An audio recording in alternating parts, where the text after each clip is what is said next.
So today we're going to look at an extraordinary, subtle encounter between Jesus and the rich young man.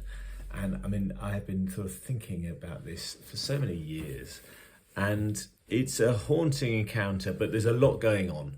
There's a lot going on because it's partly an individual encounter and his struggle to be the best person he is. It's also, I think, something theological about the difference between God and humans.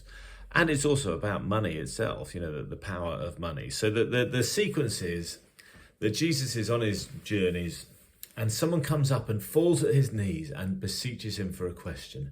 And this is quite a dramatic gesture, literally dramatic. In Greek tragedy, this is what people would do. They'd bend on their knees when they needed to implore someone about something.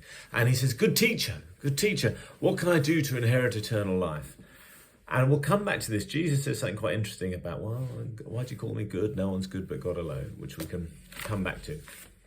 But for what it's worth, he says, he says, what should I do? And Jesus says, well, you know the commandments: don't commit adultery, don't steal, honour your mother and father. And he goes through about 5 commandments.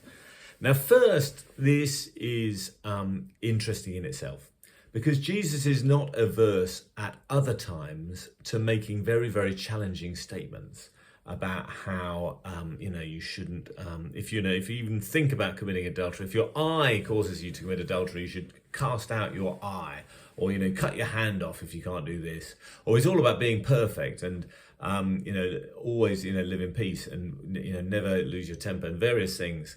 And here he just sort of gives a sort of bog standard answer. It's not very impressive, and I think it's because he knows who he's dealing with.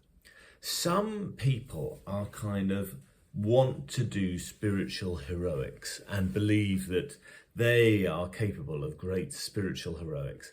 And Jesus gives the guy a chance to just be normal. Just do what you normally would do, and that's good enough for God. But he just does up the ante, this guy. He says, these things, I've kept all them. I've kept all them since my youth. Now what can I really do?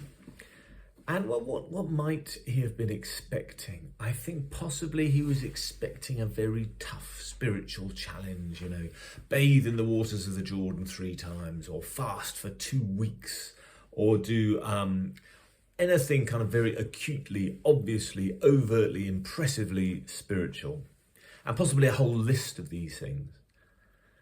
And Jesus has got this person's measure, and it's kind of awful. It's almost cringy for the young man in question, because Jesus just looks at him. It says he loves him, so I think he's saying it in compassion. He said, you lack one thing. So the list could have been endless. It could have been a list of 15 tricky spiritual things. I think that's what he was looking forward to, and Jesus gets it down to one. And he said, go away and give all your possessions away, and then follow me. And you can almost hear the air being punctured out of his tires, and he goes away grieving because he's got a lot of possessions. Because his besetting sin for him was loving his possessions too much. And he thought he could be a great spiritual hero without challenging this. And Jesus could see what he was like and challenged it back to him. And then the disciples are saying, well, crikey, who can be saved? Interestingly, they associate themselves with the rich young man. They don't say, these rich people, they are impossible.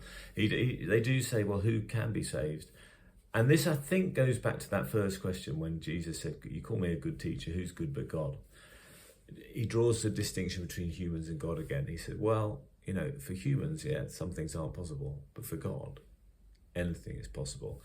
And this is the sense, you've got to remember, no one qualifies to be saved in God's eyes. It is not like a GCSE where if you get a pass of 80%, you get an A star or something. And, people who get A star, A's or B's get into heaven, and then the rest can't make it. No one qualifies for being in heaven. No one, by doing even extraordinarily good things of themselves, that gets you into heaven. It's just about being conscious that even when we're very, very good, when sometimes we are, but we're not that good. And heaven's a place for perfect people, and we're not perfect.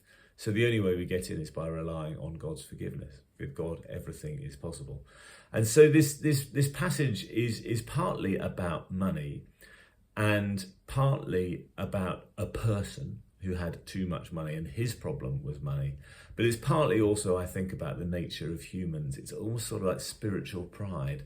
In this case, the rich young man's spiritual pride was punctured by being challenged about his love of possessions. There'd be other people for whom there are different spiritual problems, but eventually we do have to face up to the fact that we don't successfully deal with them on our own. We just need to ask God to take us in, even so.